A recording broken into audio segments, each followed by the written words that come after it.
When you start up a new Minecraft world, wherever you spawn becomes home, whether it's the desolate deserts or the old familiar bark of an oak forest. In this video, I've compiled an array of starter homes for a diverse range of locations, so that you're never lost, wherever you end up. So we're going to be starting in the oak forest. This is the most common biome in Minecraft, so it's most likely that you're probably also starting in an oak forest. I'm not going to give you a step-by-step tutorial on how to build each of these starter houses. They are just supposed to stand as guides so that you can take inspiration from certain different styles of building and then place them into your own world. So for the oak forest, I settled on a Hobbit hole kind of build. So I built like a cute entrance and then I dug into the side of a mountain and made some space. You see that it's just a square, but I've like divided the space by using steps and levels. I always dug into the side of mountains whenever I built my starter houses, so this one rings true for what I actually do whenever I'm playing a new Minecraft world. So next up is an old growth taiga biome. These are the ones that have like the really big spruce trees. So I've used the spruce logs and the mossy cobblestone rocks laying around to kind of construct a little cottage. It's a little basic, I'll give you that.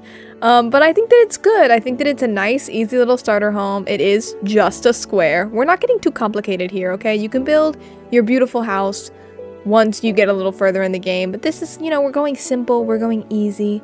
I also wanted to have each of these builds to have a different roof style. So this is the one that has the triangle one, the normal, basic roof. It's outlined in some of the mossy cobblestone for some detail. And then I built a cute little chimney. Honestly, I was getting a little extra with this. You don't have to build a chimney. I was just, I was like, it needs shape. So I built a chimney. Then I added some trapdoors around the base of the logs as details. And then I moved into the interior. I started by carving out the space for the fireplace. And putting some campfires in there to make the little smoke effect. I put one on top of the chimney also, just in case you wanted to build a chimney. I put one on top of the chimney to have the smoke come out of the top. And then I was, when I was building all these interiors, I didn't want to do anything too different with each of them. You could put like a flower pot or some candles.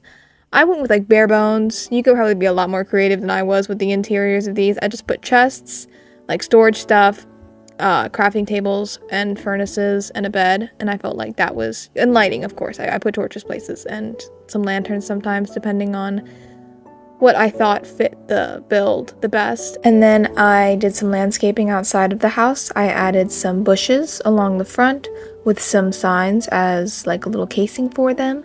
And then I added a path leading out from the front door using some slabs. Next up, we have what I built in the mangrove biome. I've actually never been in a mangrove biome in Minecraft, like actually in the game. I've seen frogs, but I saw them in regular swamp biomes. I've not actually seen a mangrove biome in-game. So this was very exciting. I actually had to Google if you could get these roots just with a normal axe, which you can, and they are so cool. I kind of went for like a gazebo kind of vibe, like on the water, and you could replace some of the roots with glass so that you could see into the water, but I thought the roots were so cool because you can kind of see through them. So they act as windows, but they also, aren't as jarring as glass would be in this kind of build. So I just love them so much, and I'm going to be using them way more than I have been. I think they're slept on, truly.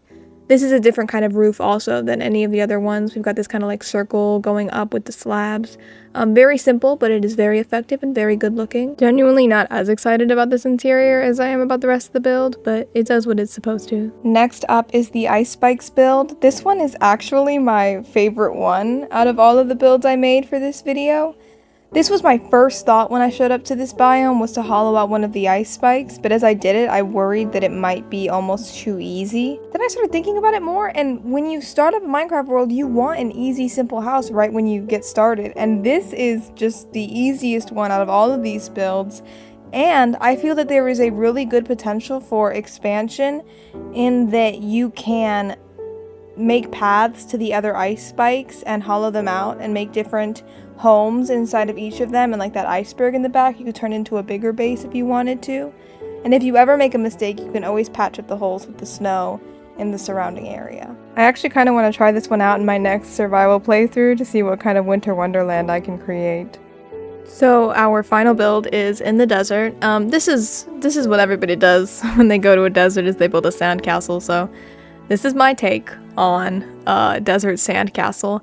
I was playing around with walls and stairs to make cute little textures inside of the walls of my sandcastle, and it was so fun for me to make the little indents in the walls, and I think that they look pretty good.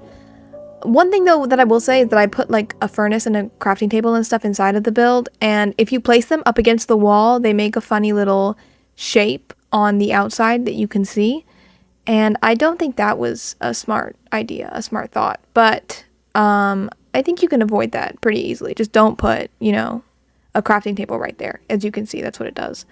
And then up here, you can put more storage and more furnaces, because you never have too many furnaces.